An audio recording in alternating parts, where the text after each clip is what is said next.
Welcome to the Port Huron Statement.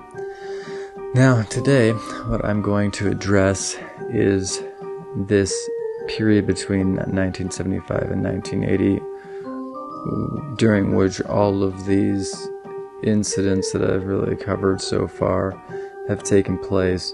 And this is not a coincidence. In 1975, everything changed because of Nixon being, resigning, Watergate, and then the Church Committee. Unimpressed. Perhaps it was because they already knew too much.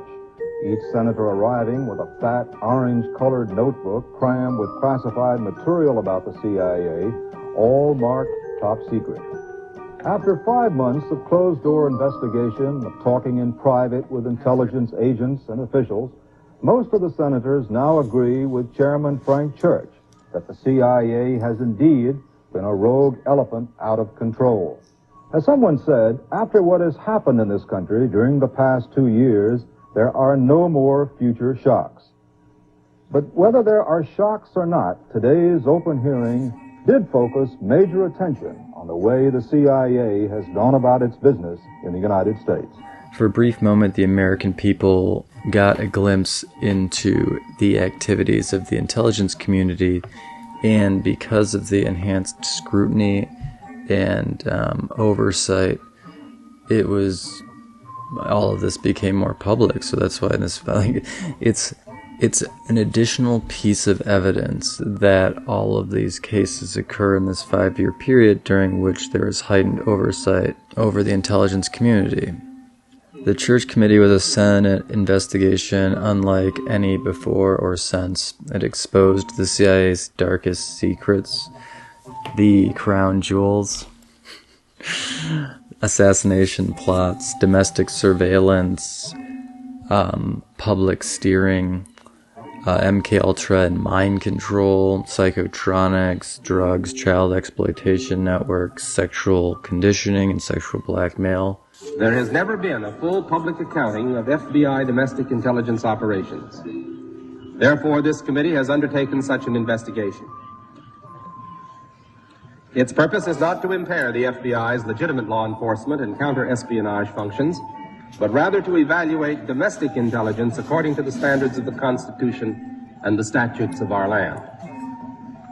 If fault is to be found, it does not rest in the Bureau alone. It is to be found also in the long line of attorneys general, presidents, and congresses who have given power, and responsibility to the FBI, but have failed to give it adequate guidance, direction, and control. The potential dangers in this system are obvious. Today we are here to review the major findings of our full investigation of FBI domestic intelligence, including the COINTEL program and other programs aimed at domestic targets, FBI surveillance of law-abiding citizens and groups, political abuses of FBI intelligence, and several specific cases of unjustified intelligence operations. They have led the agency to destroy records, to conceal evidence, or to compartmentalize to the point where it would be a committee such as this later would have been unable to establish what really happened, which were in violation of a direct presidential order. In short, the record's a mess, and we may never know just exactly what happened. No one has interviewed Gottlieb as to why he destroyed the material or what they contain, the records. No, we have not interviewed him as to the reason. You know what documents he destroyed? We're very unsure as to the total. We do not have an inventory of them. Do you think they might have said who it was authorized the formulation or the retention of this stuff? Do you have any reason to think it might or might not contain that information? In this case, I doubt that it would have very much, because this case indicates, from the evidence we have at hand... Does it say anything, have any reason to think that it might say how, if at all, this material was used in an aggressive way against someone to kill someone? Well, there may well be some of that. When was the documentation destroyed?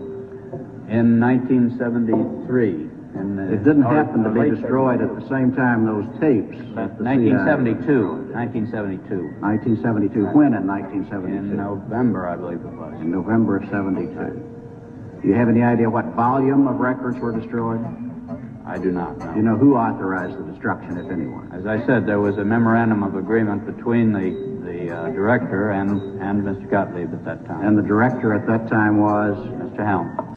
Senator Frank Church called the CIA a rogue elephant rampaging out of control. I don't think that is an inaccurate description. In 1980, however, Ronald Reagan was elected, and with him came the systemic dismantling of the reforms associated with the Church Committee, the Nixon disgrace, and the Carter administration. The Church Committee was formed in 1975 after the New York Times published a devastating article by Seymour Hersh detailing the CIA's family jewels, the covert action programs involving assassination attempts against foreign leaders, and efforts to collect information and steer the political activities of U.S. citizens. So they were looking into what U.S. citizens were doing politically, trying to influence and steer it, and they were collaborating with the FBI a lot too. After the senator's opening statement, Schwartz and Smothers began their presentation of the FBI irregularities, detailing the broad surveillance activities of the Bureau. Report after report about meetings of women who got together to talk about their problems. Now, how the Bureau got this information is not entirely clear, but it's apparently by informants. So we have informants running all over the country, checking up about what housewives are talking about, reports on particular women who said why they had come to the meeting and how she felt oppressed, sexually or otherwise. Reports on such other important matters as the women's liberation movement is interested in zapping the Miss America pageant at Atlantic City. Through a complete infiltration of these groups, and when it became apparent, as in the case of the Mississippi Challenge, that it might be politically expedient to have some information to discredit the group, the FBI provided that also. As I think the public is aware at this point, J. Edgar Hoover, who himself was being blackmailed out of the Blue Room and the Plaza by Meyer Lansky. There's a lot of circumstantial evidence that J. Edgar Hoover might have been gay. Well, let's talk about the circumstantial evidence. Let's just. I mean, sure, he had a very close relationship with his number two at the FBI, Clyde Tolson. They would eat lunch every day at the Mayflower Hotel. They would travel together on vacations. They lived right near each other. You can see photos of the two of them looking quite admiringly. When Hoover died. When Hoover died, Tolson is buried just a couple of plots over in Congressional Cemetery. Knowing information, the sexual blackmail information, the CIA, that's intelligence to them. We want to gather intelligence on these people and then use it to our benefit for national security interests. J. Edgar Hoover, who himself was being blackmailed out of the Blue Room and the Plaza by Meyer Lansky for dressing in drag and having a predilection for young boys, apparently. 3 government panels emerged in the wake of the 1975 New York Times articles, the Rockefeller, Church, and Pike Committees. They were each formed to examine these allegations in depth. What they uncovered was staggering. Assassination plots against foreign leaders were confirmed. Illegal opening of mail, warrantless wiretapping, and all forms of domestic surveillance. Drug experiments and experiments on psychotronic devices on often unsuspecting subjects, which includes several associated deaths. And this really kicks off with the development of something called neurophone, which is an interesting piece of history. A kid developed a means to non-sonically communicate auditory information. It's fascinating. Look up the neurophone. But that and the Frey effect emerged into a bunch of programs in MKUltra to implant voices in people's heads to incept them using auditory perceived information but non-delivered. So like it's not sound, but the subject perceives it as sound, or something like sound. You can hear voices using V2K, it's called voice to skull. A lot of times they're using microwaves to either resonate the cochlea, and then that'll cause sound by resonating against your skull. The other means is by direct stimulation of the sagittal nerve. So essentially they're going to stimulate the sagittal nerve using electromagnetic frequencies directly, and then that is what communicates sound to your brain, we'll just say. And so that's what Neurophone proved, is that, yeah, you could coordinate with the sagittal nerve and transmit sound directly to the sagittal nerve using electromagnetic frequencies. MKUltra was the CIA's mind control program, which was probably the most damning of all of the pieces of this, really. Though there are multiple different components of MKUltra. Then they also have Midnight Climax, which is the sexual blackmail and sexual exploitation example. And then they have their executive action capabilities, which are, extreme circumstantial allowances that the CIA had.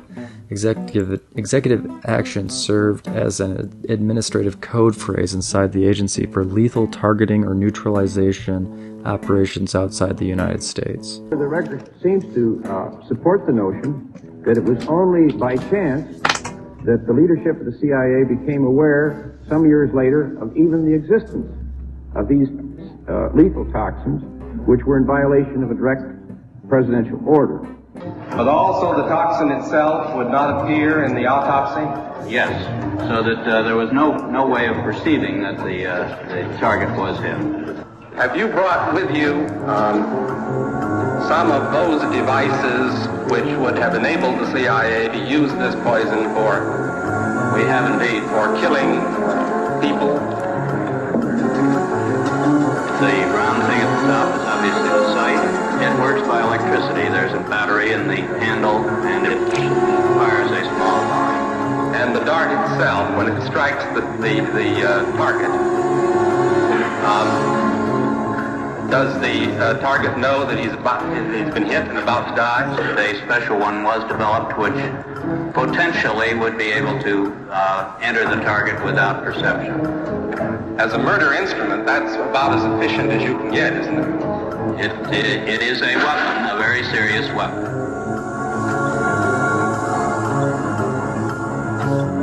Does this pistol fire the dart? Yes, it does, Mr. Chairman. Lethal targeting or neutralization operations established around 1960 or 1961 under the direction of CIA officials like Richard Bissell and William King Harvey, under often the Project ZR rifle. The Church Committee published 14 reports, the most extensive review of intelligence activities ever made available to the public.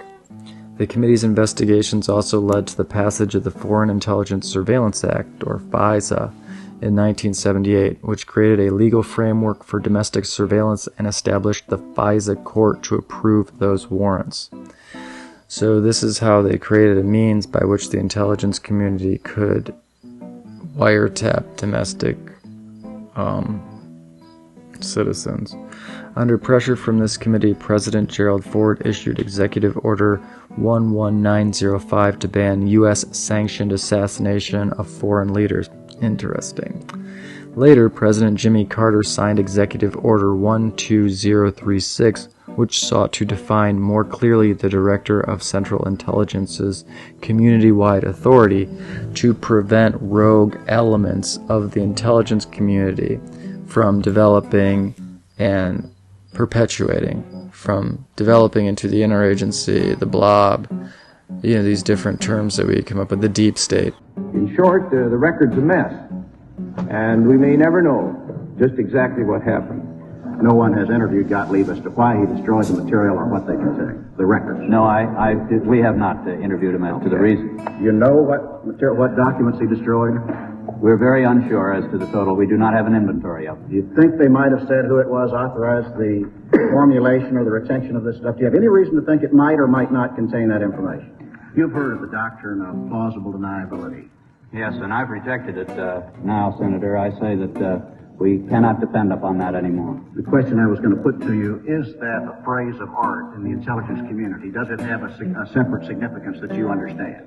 It was a rationale used in earlier years. What does it mean? If the United States could deny something and not be clearly demonstrated as having said something falsely, then the United States could do so. In the case of assassinations, in the case of any other domestic surveillance, in the case of the formulation of poisons, under that previous rationale, would the doctrine of plausible deniability have led the agency to destroy records, to conceal evidence, or to compartmentalize to the point where it would be a committee such as this later would have been unable to establish what really happened? I can't be absolutely sure, no, Senator. We obviously are conducting such investigations and have issued such orders as are possible, but I cannot be absolutely sure that some officer somewhere has not sequestered something. Could you, as concisely as possible, state for the committee your understanding of the practice of compartmentalization? Well, the compartmentation practice is merely the strict application of the need-to-know principle. If an employee in the intelligence business needs to know something in order to do his job, then he has a right to the information. But if he does not need to know that particular information, he does not have a right to the information. And if the information is one which is required for large numbers of employees, well, then large numbers of employees will be allowed to know it. If the particular activity is a very sensitive matter and only a very few employees need to know it, then it will be known to only a very few employees.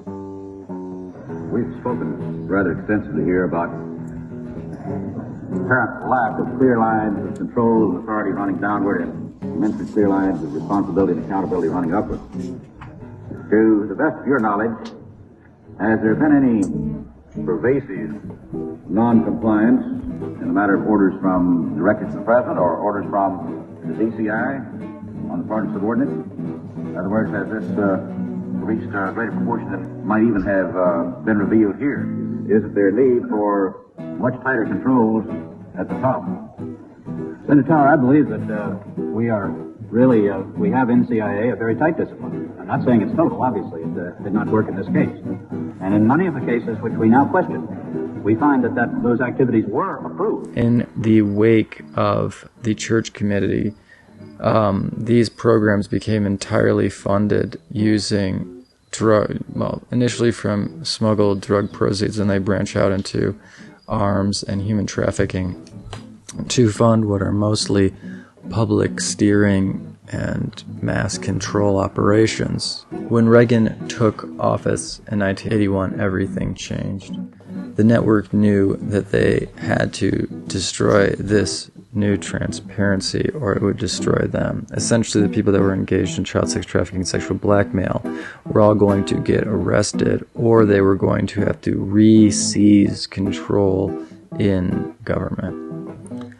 Within days of Reagan's election, he began assembling his intelligence team.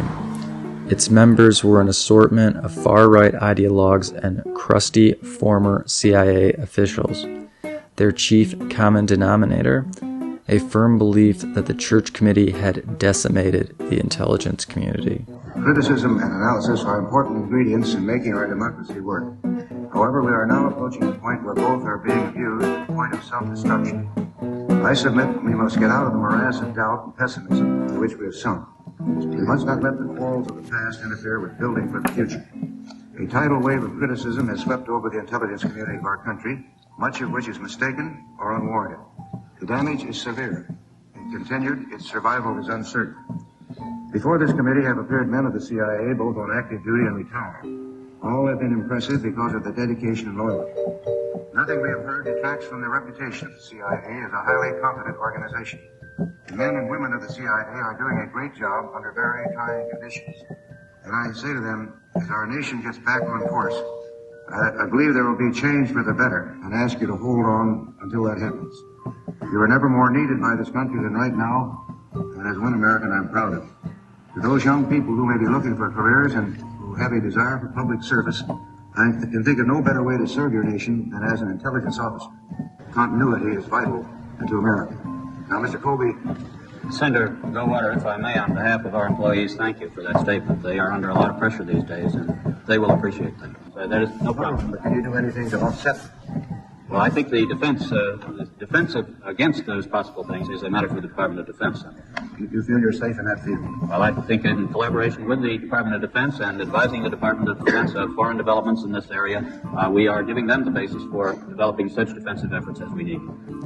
The goal of the new administration would be to undo the damage done by Congress and recall the secret warriors dismissed by Carter's CIA Director Stansfield Turner.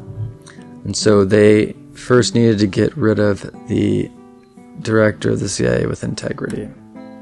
Reagan appointed William Casey as CIA director, his former campaign manager and an old Office of Strategic Services veteran.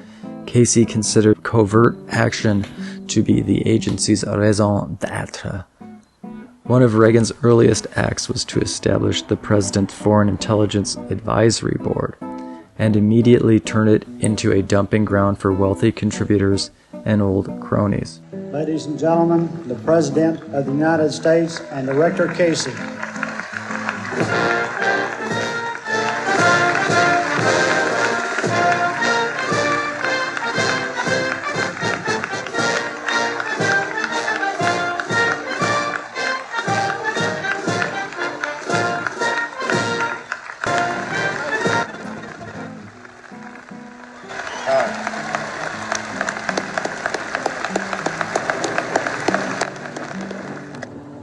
In helping us get to this day, Attorney General Smith, Director Webster, all the other officials who have joined us today, colleagues and friends of the Central Intelligence Agency, it is my happy privilege to introduce to you the President of the United States. Director Bill and members of the Congress, distinguished guests who are here, and you ladies and gentlemen, all distinguished, I bring you greetings from a former director of this agency, Vice President George Bush, who couldn't be here with us this morning.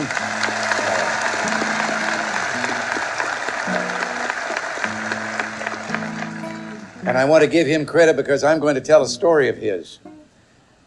And it's always dangerous telling a trade joke to members of the trade because the chances are too good that they've heard it, but I'm going to take the chance anyway.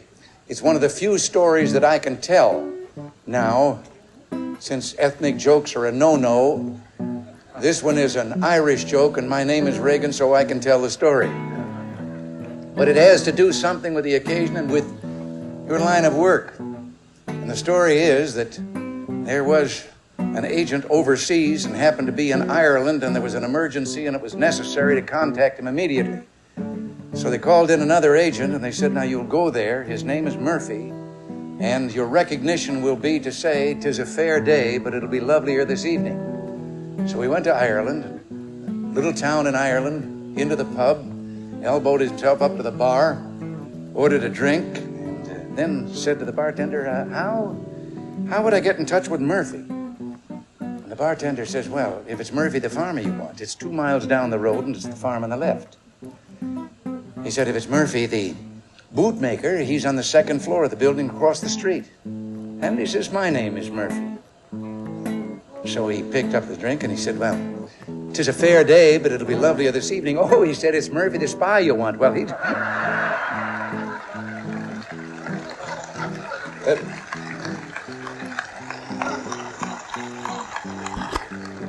when President Dwight Eisenhower came here almost 23 years ago to dedicate the cornerstone of this building here, he spoke of heroes. Heroes, he said, who were undecorated and unsung, whose only reward was the knowledge that their service to their country was unique and indispensable. We've got to do something about that airport. Okay.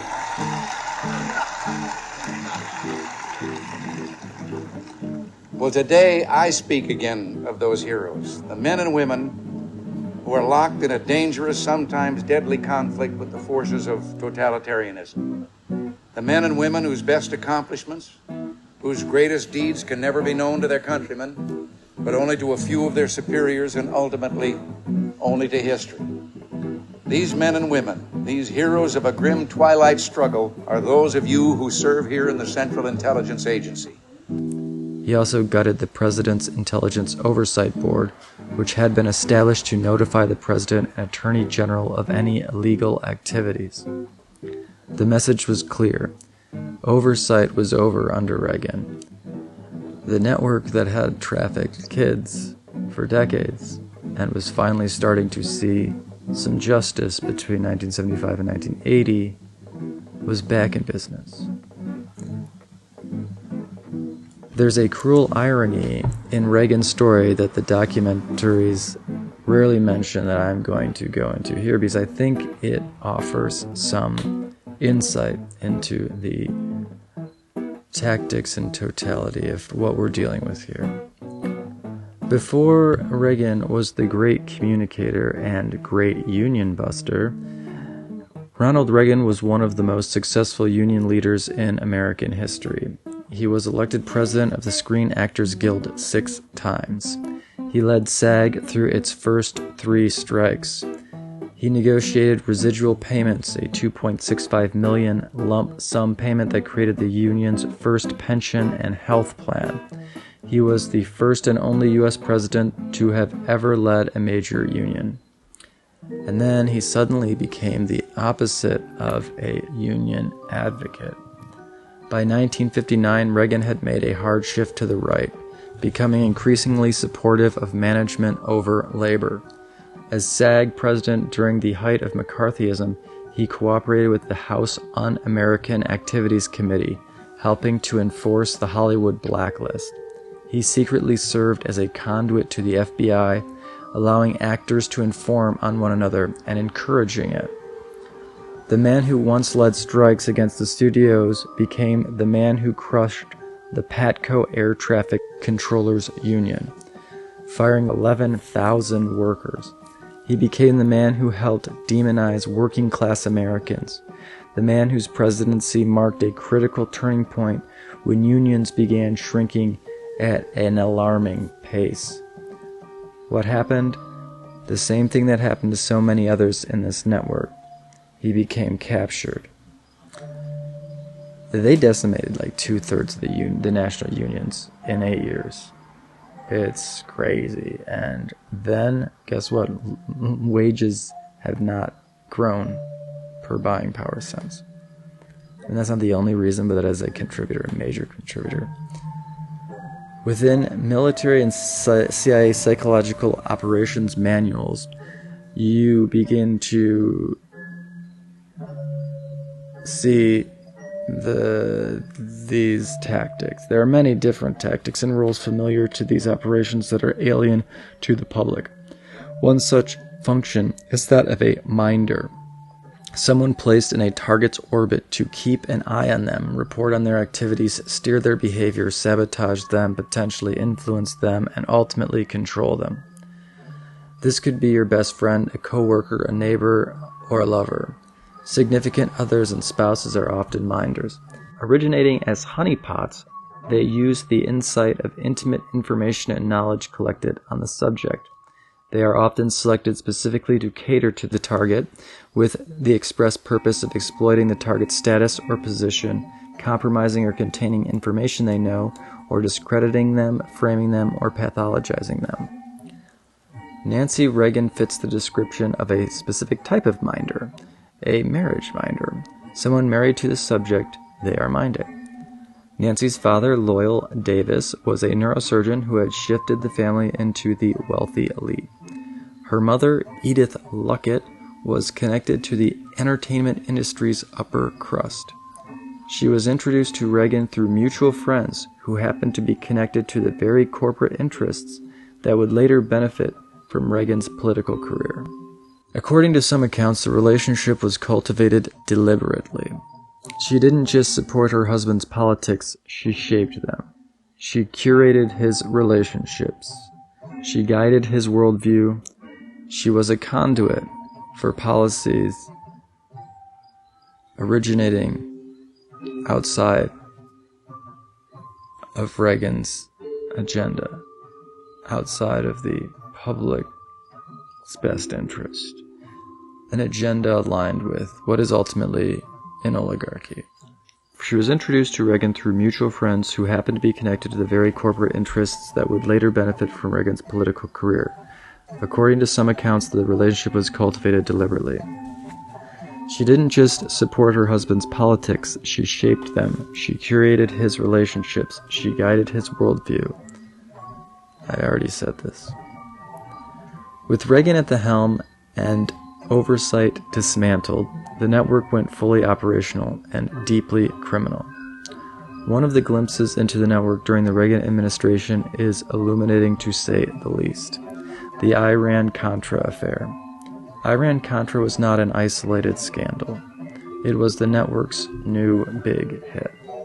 It was a culmination of all of the sort of unique niches that these agencies occupy. They can smuggle things really effectively compared to the general public. And so Iran-Contra makes use of smuggling drugs and guns and, getting around sanctions while seeking to achieve a anti-democratic political goal. It's a really... In 1981, President Reagan approved an operation in which the CIA would aid Nicaraguan rebel insurgents, the Contras, who were fighting the newly established socialist Sandinista government. This is exactly liberation theology being attacked by the CIA. It's literally the CIA attacking the worldview that, the poor deserve some dignity, more or less. In November 1986, Congress learned that the Reagan administration had sold arms to the government of Iran in return for assistance in securing the release of U.S. hostages held in Lebanon.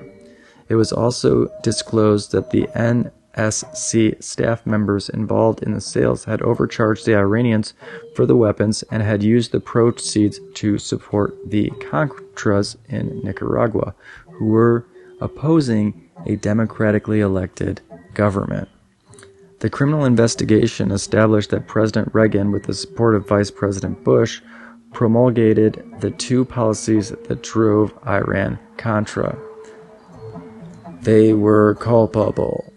The CIA was prohibited by law from aiding the rebels, so Lieutenant Colonel Oliver North of the National Security Council engaged in diverting to the Nicaraguans millions of dollars in proceeds from the secret arms sales to Iran.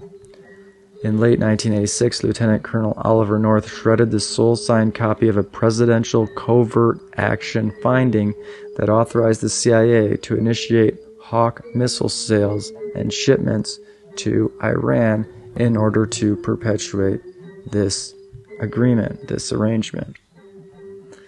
The same pattern we saw in the John Norman case that we continue to see across this history, where the index cards were destroyed by the State Department, or with Francis Duffield Sheldon, where law enforcement obstructed justice rather than aided it. The same pattern we've seen throughout this series: institutional protection, destroyed evidence, and jurisdictional confusion, is what we see here with Iran-Contra. But the Iran-Contra affair is about far more than meets the eye, and it connects directly to the blackmail economy that we've been documenting. At the center of this layer was a Saudi arms dealer named Adnan Khashoggi, who at his peak was worth an estimated $4 billion. Khashoggi was the central middleman in the Iran-Contra affair, brokering deals between Oliver North, Israeli arms dealers, and Iranian intermediaries. He advanced $1 million for the first arms shipment and $4 million for the second, and reportedly lost $10 million of his own money in the total operation. He was connected to the Bank of Credit and Commerce International, the BCCI, the same bank that laundered drug money for the CIA and financed covert operations. He had ties to the Mossad. Former Mossad agent Viktor Ostrovsky noted that Khashoggi had been recruited by the Mossad years before Iran-Contra. And here's where the thread connects to the rest of this series. Khashoggi's network overlapped with Robert Maxwell and later with Jeffrey Epstein. According to former Israeli intelligence officer Ari Ben Menashe, Robert Maxwell, Ghislaine Maxwell's father, was the financial conduit for the Iran-Contra operation. Maxwell himself is a confirmed Mossad agent. He was a British media mogul being backed by the IDF and Mossad. He was also the man who later recruited a young Wall Street financier into the network. That man was Jeffrey Epstein. Ben Menashe testified that he was introduced to Epstein by Maxwell in the mid-1980s. Maxwell, he said, told him that the Mossad had approved Epstein as someone who could be trusted. Epstein's role, primarily at this time, was in moving money, a money launderer. He helped Maxwell hide money, he moved funds through shell companies, he was the financial link between Maxwell's empire and the U.S. intelligence community. But Epstein was doing more than just moving money. He was building something larger, something with more leverage, a sexual blackmail network. According to Ben Menashe, Epstein and Ghislaine Maxwell were working directly for Israeli intelligence as early as the mid-1980s. Their operation was described as a honey trap scheme designed to compromise powerful individuals through sexual entrapment. The same operation that would later become Epstein's global trafficking network was built in the 1980s, the same network that would compromise politicians, business leaders, and royalty. And in depositions, Epstein was reportedly on 2 islands in northern Lake Michigan in 1984. We will get into that subsequently. Robert Maxwell's death in 1991 was no accident. He had allegedly threatened to expose the Mossad for the sexual blackmail operations, laundering, and other criminal activities in foreign countries unless they bailed him out financially. Former Mossad agent Viktor Ostrovsky put it simply, on that cold night, the Mossad and Robert Maxwell's problems ended. And the thread continues. Khashoggi was the original owner of the yacht Nabila, which was later purchased by Donald Trump. The same Trump who would later be elevated by this very network to the status of president. And as president, do a lot to protect this network. Khashoggi's role in Iran-Contra, his connections to Maxwell and Epstein, his ties to the Mossad, and his links to Trump make him a critical node in this network and a critical piece of the story, one that bridges the financial, intelligence, and political layers to this sexual blackmail operation that's been operating for decades. And it's not just sexual blackmail, it's sexual conditioning, it's public steering, it's mind war. But the Reagan era wasn't just about financial pipelines, sexual blackmail, and military operations either. It was also about ideological capture, the systematic infiltration of American politics by a destructive and discriminatory religious and political agenda. In 1990, a video recorded a meeting between a young Israeli diplomat named Benjamin Netanyahu and the Rebbe Menachem Mendel Schneerson, the leader of the Chabad Lubavitch Hasidic movement in Brooklyn. The Rebbe reportedly believed Netanyahu had a mission from God to prepare Israel for the coming of the Messiah, or in Hebrew, the Moshiach. Over the next decade, the two men developed a close relationship. Soon after entering Israel's parliament for the first time, Netanyahu paid his respects to his mentor.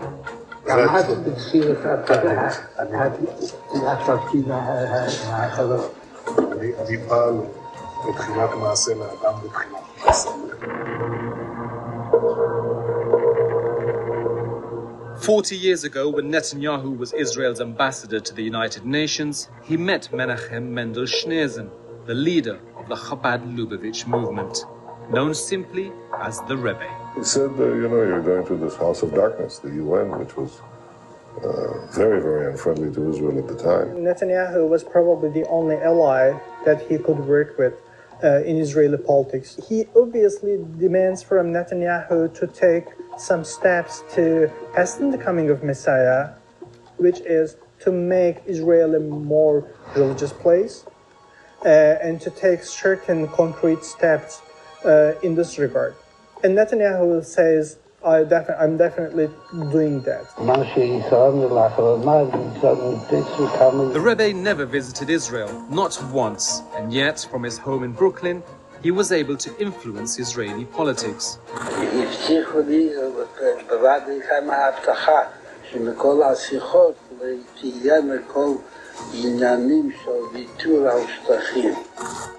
His influence was recognized by American politicians too. US presidents paid homage to him, establishing and proclaiming a National Education and Sharing Day in honor of his birthday. And please give my warmest regards to the Rebbe on this his 86th birthday.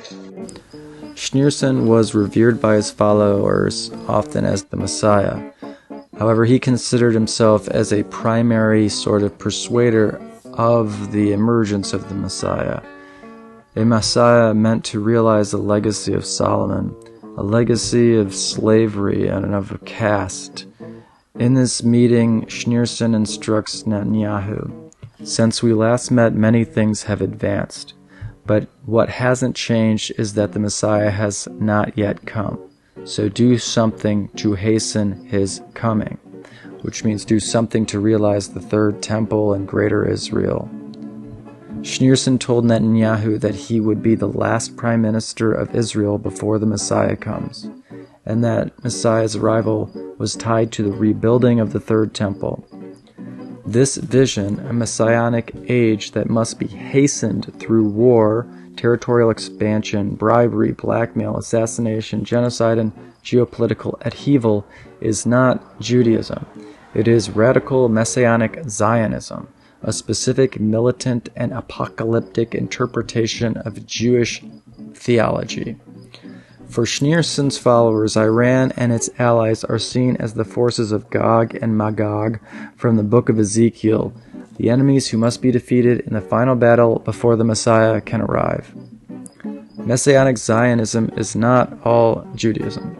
This is a criticism here of a political agenda used to poison people against one another. It is a political agenda that uses apocalyptic theology to justify war, territorial expansion, and the oppression of the Palestinian people and people at large. Netanyahu is Amalek. Netanyahu, I didn't have to say it. This is a fact. Amalek means people who uproot people from God. Especially the Jewish people uproot from God. This is the job of Netanyahu do. And exactly, he is the Amalek. But I didn't have to say it. This is just a fact. I bring out the fact on the table. But I say that with the full mouth. I have no problem to say that. He is the right Amalek. Who gives him the right to say who is Amalek, who's not? Of course, everybody who is his enemy will say he is Amalek. I can say for you. I can say for everybody. I mean, you have to understand what it means, Amalek. Now, I will come to another point. 100 years ago, one of our greatest rabbis at that time, before the State of Israel, but after the Zionist movement begins, one of our greatest rabbis' name was the Chofetz Chaim. The books of the Chofetz Chaim you have in every single synagogue throughout the world. You will not find even one synagogue without his books. He was very famous, one of the biggest rabbis. He said that very clearly, that the Zionists are Amalek in today's day. So you're saying Netanyahu is Amalek? Netanyahu, I didn't have to say it. This is a fact. It's interesting that a bunch of Nazis became Zionists. There were connections between the Nazis and the Zionists. In 1933, there was even an agreement between them, known as the Havara Agreement. There existed a Nazi party in British Mandatory Palestine. There was also an extreme Zionist movement that contacted the Nazis. Theodor Herzl, born in Austro-Hungary, initiated organized Zionism. Palestine seemed to be the best option. A growing number of Central and East European Jewish immigrants, still culturally oriented to the German-speaking world, came to be viewed as an ideal instrument for the promotion of German interests in Palestine. In 1933, an agreement was signed between them, known as the Havara or Transfer Agreement. It allowed German Jews to migrate to Palestine with a portion of their assets. It's obviously not about the Jewish people. The same network that used sexual blackmail to control politicians is the network that we're talking about here, that engaged in Iran-Contra, and ultimately that engages in all of these ideologies meant to create tribalism, so that rather than focusing on how we can improve our society and the actual people causing the problems in our lives, we point fingers at our neighbors rather than the people with the power to actually that are benefiting from our exploitation. I mean, this is mind war. The same network that uses religions and religious fronts to launder money is the same network that sexually blackmails politicians, is the same network that is infiltrating and injecting these ethnically and racially charged interpretations. The same network that used trauma-based conditioning to control victims and create perpetrators. Now it was using apocalyptic theology to control geopolitics, and that continues to this day. And here's where the threads converge. The New Apostolic Reformation, the movement we've documented throughout this series, is not just a domestic American phenomenon. It is deeply entangled with the same Messianic Zionistic agenda that Schneerson articulated to Netanyahu. The NAR is at the cutting edge of Christian Zionism, a global movement of primarily evangelical, Pentecostal, and charismatic Christians who believe that the Bible mandates unqualified support for the state of Israel as part of the realization of the Second Coming. But this is not a passive end-times theology like earlier generations. The New Apostolic Reformation, or NAR, is post-millennialist, which is a term they use to describe this belief that they must actively build the kingdom of God on earth, not wait for it, to manifest the prophesized events that lead up to the Second Coming. That means actively supporting Israel's territorial expansion to Greater Israel, the rebuilding of the Third Temple, and the geopolitical conditions that will supposedly hasten the Messiah's return. NAR leaders like Lance Wallnau, Paula White Cain, and Mario Bramnick have long advanced Christian Zionist teachings within the movement. Wallnau has called Trump God's chaos candidate.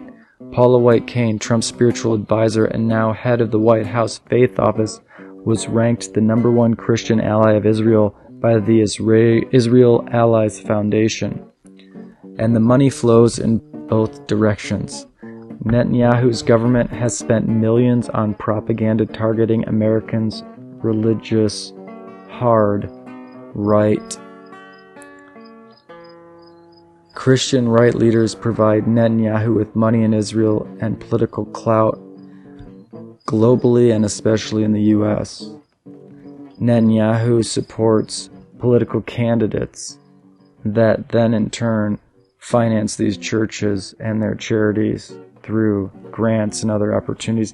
It's a system of money cycling, and all of it's designed to lie to you and get you to support a genocide that is enabled through sexual blackmail and bribery of our politicians by a foreign government that cloaks itself in Judaism when it's just using that to advance a political and sociopathic agenda, and that's true of the NAR as well. They are tied at the hip. The NAR and Christian Zionists manipulate Trump with the flattery that he is the leader God has chosen to deliver religious prophecies. In return, the Israeli government has received unwavering support for its eliminationist, expansionist agenda, including the ethnic cleansing and genocide of Gaza and the annexation of the West Bank. The increased settlements, the occupation of southern Lebanon, all of these things, they're illegal and they're insane. And the fact that Trump has to support it because Trump's blackmailed. The same pattern we've seen through this series appears yet again. Financial entanglement, money flowing from Israeli interest to NAR leaders and back and through the political machine and politicians, through charities and churches, through PACs, and through the intelligence community. ideological alignment, the shared goal of hastening the Messiah's return through geopolitical upheaval and things like the Seven Mountains Mandate. Institutional capture, NAR leaders embedded in the White House, embedded in local governments, and obviously Zionists in the Knesset, Zionists in our Congress, AIPAC funding 94% of legislators, shaping U.S. foreign policy and the policy of other governments, and obviously the policy of Israel. Mutual protection, each side protecting the other from accountability, the NAR and the Zionist movement at large, and the Israeli government, Israeli defensive forces, Mossad, etc. The NAR and the Messianic Zionist agenda are not separate movements. They are aligned. They are financially entangled. They are working toward the same goal, a world where their vision of divine domination, as they call dominion, is imposed on everyone else. And there are the chosen, and then, there are the rest of us, whether they call them chosen in the NAR or, obviously in Zionism, there's a caste. The Bible says that there is a time for peace and a time for war. לעולם לא נשכח את מעשה הזוועה שעשו לנו אויבינו. אנחנו הולמים באויבינו בעוצמה חסרת תקדים. אני מדגיש, זאת רק ההתחלה. They've made a mistake of historic proportions. We will exact a price that will be remembered by them and Israel's other enemies for decades to come. Israel has responded with fury. Fighter jets taking aim at targets in the Palestinian territory. More than 10,000 people have been killed since this conflict began.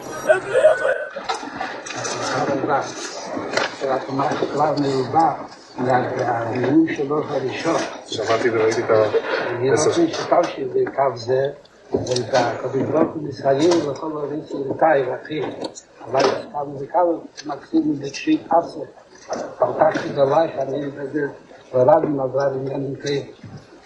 אני מתכוון להמשיך בדיוק בקו הזה. קמאתי יותר מתמסכים. סעדתי מאיר ב9-10 אנשים. לבד מבין תסרשנו, וכאילו שהקודש ברוך הוא לצד הזה. Benjamin Netanyahu is a very dear friend in Israel. Benjamin Netanyahu, PB, yes.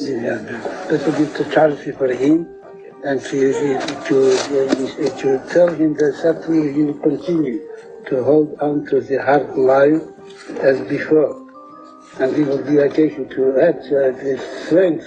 He certainly finds strength in himself to continue it for the time being and after that. Thank you. Now, that what is the vocation? The following name. מה שישרנו לאחרונה, ניתצו כמה עניינים.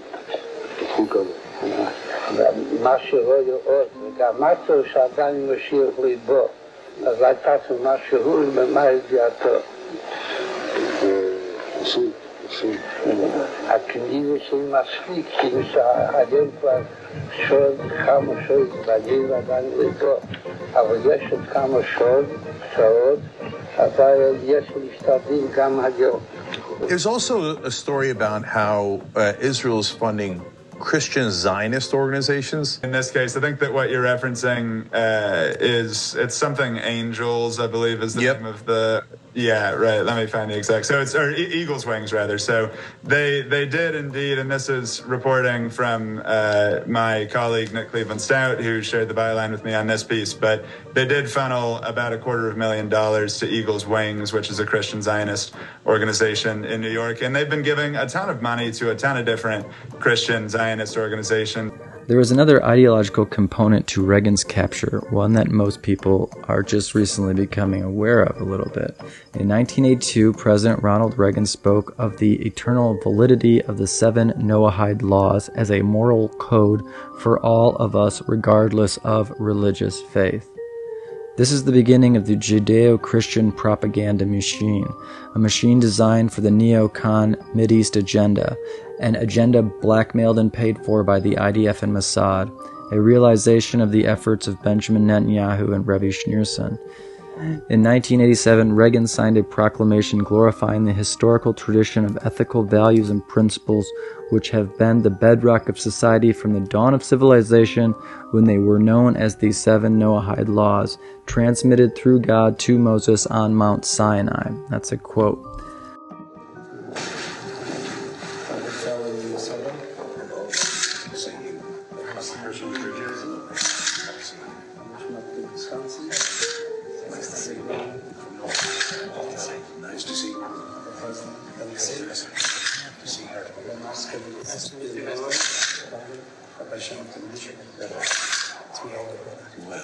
Well, nice to see you. The ethical teachings of the Lubavitcher Rebbe have as much relevance today as they ever have. The values upon which the movement is based, wisdom and reverence, are not just desirable, they're necessary for the very survival of civilization. Now we shall proclaim this day Education Day.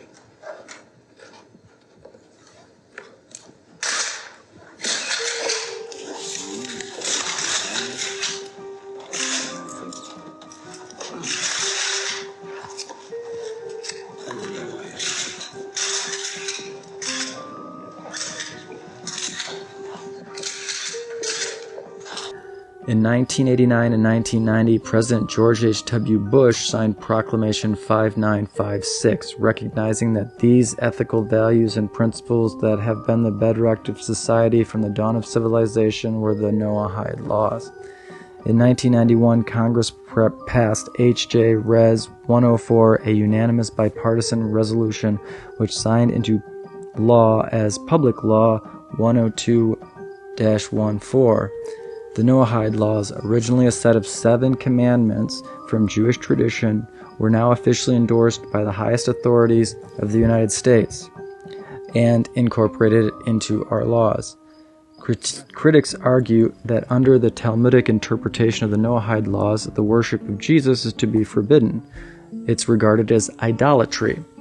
The Noahide laws represent the covert ideological capture of the American government by a foreign political agenda masquerading as Judaism. The same network that uses sexual blackmail to control individuals was now and continues to use religious law to control the nation and to feign as virtuous. And the laws aren't really necessarily the problem, like themselves. It's this culture of preference. Like, we don't incorporate, the Eightfold Path or, even the 10 Commandments in the same way. And that is just an indicator of the degree of leverage.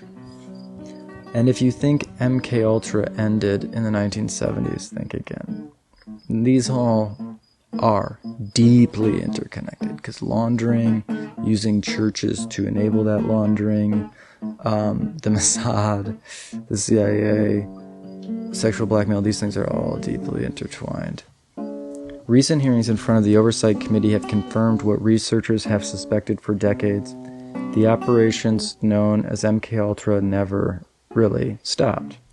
They went more underground. They went incorporated into shells, churches, charities. The funding was restructured through a series of nesting doll shells, drawing most of the money from the proceeds of drug trafficking and drug smuggling into the United States.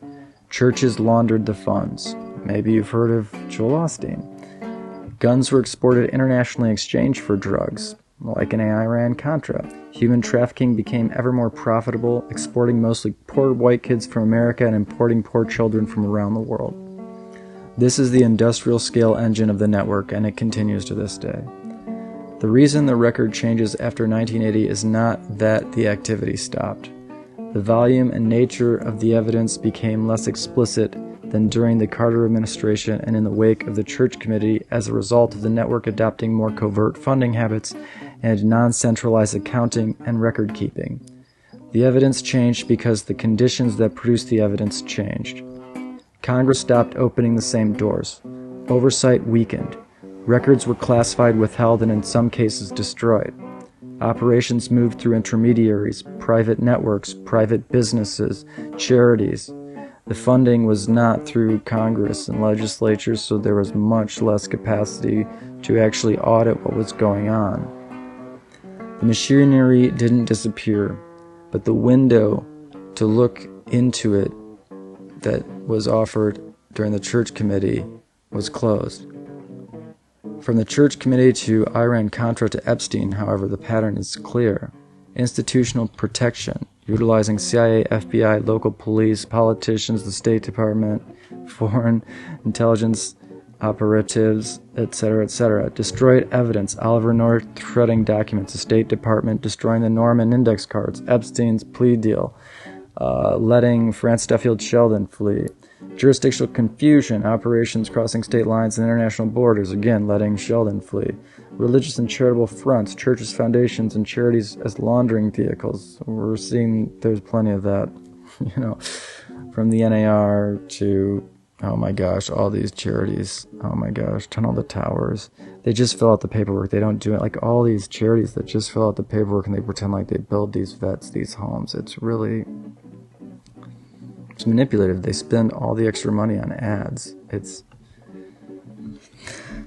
Anyway, trauma-based control, victims drugged, abused, and trafficked, sexual blackmail, clients compromised through their participation. The same pattern we've seen with North Fox Island, with the same pattern we see with Troop 137, which featured CIA personnel caught red-handed with their CIA credentials. The Cass Corridor, Adelphi Tours and Adelphi Academies, with the Franklin scandal with Epstein, with Jack Woodburn. The Church Committee gave us a brief window into the truth. The Reagan administration did everything it could to slam it shut, while the practice of the entire network became even more covert in response to the heightened scrutiny of that era. Reagan's actions were not reform. They were retaliation. The network gained carte blanche under Reagan, and no president since has been willing or able to unearth the machinations of this dark machine. Drug money, church laundering, Mossad connections, sexual blackmail, a religious takeover of American law. And at the center of it all, children trafficked, traumatized, and conditioned. Countless people exploited. Unfathomable destruction for nothing but more destruction and worship of sociopaths wearing masks. And the evidence is everywhere. It's on the news daily, from the Iran war to the Epstein files, from the genocide in Gaza to the weakening of NATO. The volume of information that flowed in the wake of the Church Committee and the Nixon resignation is beginning to flow once more, but in a different way. The Epstein files, the burgeoning exposure of the new apostolic reformation, the enhanced scrutiny of Mossad and Israeli influence in blackmail campaigns, the influence of AIPAC and their sort of bribery machine, the entirety of the Trump administration, a presidency that could not have won the office without overwhelming support from evangelicals, and most especially the new apostolic reformation, as well as with enormous quantities of money from Israeli-aligned entities. The Trump presidency is a presidency that could not have won without the money from the Adelsons and other donors, money from Israeli-aligned PACs like AIPAC, money from corporations invested in Israeli military expansion and increased fascist affect like Palantir, Oracle, OpenAI, corporations that are consequently also deeply involved in surveilling Americans and incorporating laws that penalize speech against the government of Israel as hate speech, even as justification for inclusion on terror watch lists for merely being critical of the genocide of the Palestinians. That is profound control. That is the level of psychopathy and sadism familiar to assets, operatives, and complicit individuals engaged in this singular conspiracy against integrity, decency, and the population of the nation at large. The veneer is failing under the extreme distress that the network is currently under, with the exposure and scrutiny that comes with the Epstein files and beyond. The quiet part is being heard and spoken aloud. The revealed efforts diametrically opposed to the explicitly expressed public agenda how Trump and many politicians for a long period of time have said one thing and done something completely different. The contortions of dialogue and logic to field even softball questions. The hypocrisy is beginning to be ever more revealed. The contradictions, the inconsistencies, the oppression, the truth seeping through in Freudian slips. The pattern is undeniable. This is a singular network. The window closed in 1980, but we're wrenching it open again in 2026. That's the plan, to make it impossible to conceal this agenda, these tactics, this strategy, and who's been involved in the wanton destruction of our youth, our democracy, and beyond. The truth is in the documents, the devil is in the details, but don't let them sigh you with their demon bullshit. The truth is right before your eyes. The truth is right here on this YouTube channel. Spread the word.